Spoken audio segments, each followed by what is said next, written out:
L'Ukraine a accepté une proposition des États-Unis concernant une trêve de 30 jours avec la Russie, dans le cadre d'un accord avec l'administration Trump qui permettrait de lever le gel de l'aide militaire et des renseignements destinés à Kiev.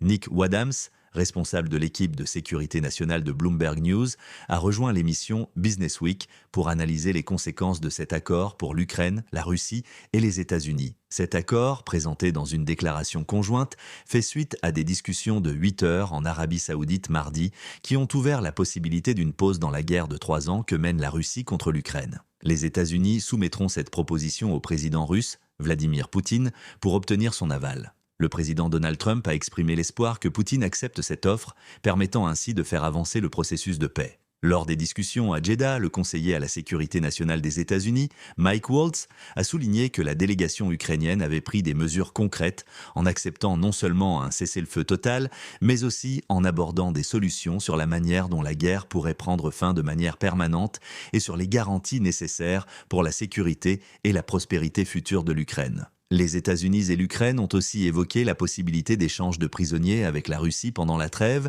et ont convenu de finaliser rapidement un accord demandé par Trump pour un partage des ressources minières de l'Ukraine. Avant la rencontre, le secrétaire d'État américain Marco Rubio avait précisé que l'objectif était de savoir quelles concessions l'Ukraine était prête à faire pour parvenir à un accord de paix avec la Russie. Après la réunion, Rubio a indiqué que l'Ukraine avait accepté l'offre proposée par les États-Unis. Dans un discours vidéo aux Ukrainiens, le président Volodymyr Zelensky a précisé que durant ces 30 jours de cessez-le-feu, l'Ukraine pourrait préparer les fondements d'une paix durable et de garanties de sécurité à long terme avec ses partenaires. Il a souligné que l'Ukraine était prête pour la paix, mais que la Russie devait maintenant montrer sa volonté de mettre fin à la guerre. Trump a envoyé Rubio et Waltz à Jeddah après une dispute à la Maison-Blanche le 28 février qui avait conduit à la suspension de l'aide militaire cruciale pour l'Ukraine. La reprise de cette aide a été conditionnée à un engagement de Zelensky pour une solution diplomatique mettant fin à la guerre. Rubio et Waltz ont rencontré Andriy Yermak, principal conseiller de Zelensky, ainsi que les ministres ukrainiens de la Défense et des Affaires étrangères Rustem Umerov et Andriy Sybiha.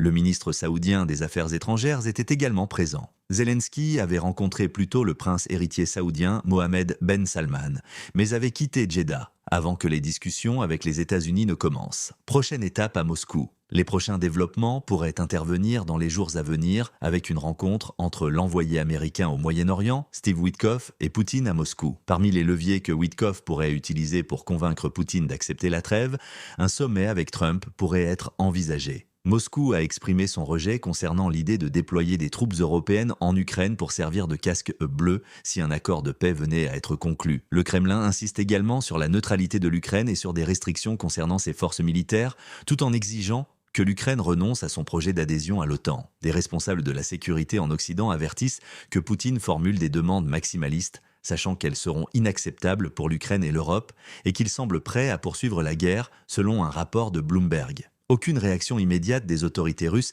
n'a été donnée concernant l'accord entre les États-Unis et l'Ukraine. Toutefois, Fyodor Lukyanov, responsable du Conseil pour la politique étrangère et de défense, un think tank russe, a exprimé des doutes, estimant que la formulation de l'accord ne satisfaisait personne. Il a réaffirmé que la Russie ne serait pas disposée à accepter de trêve tant qu'il n'y aurait pas de conditions claires pour une paix durable.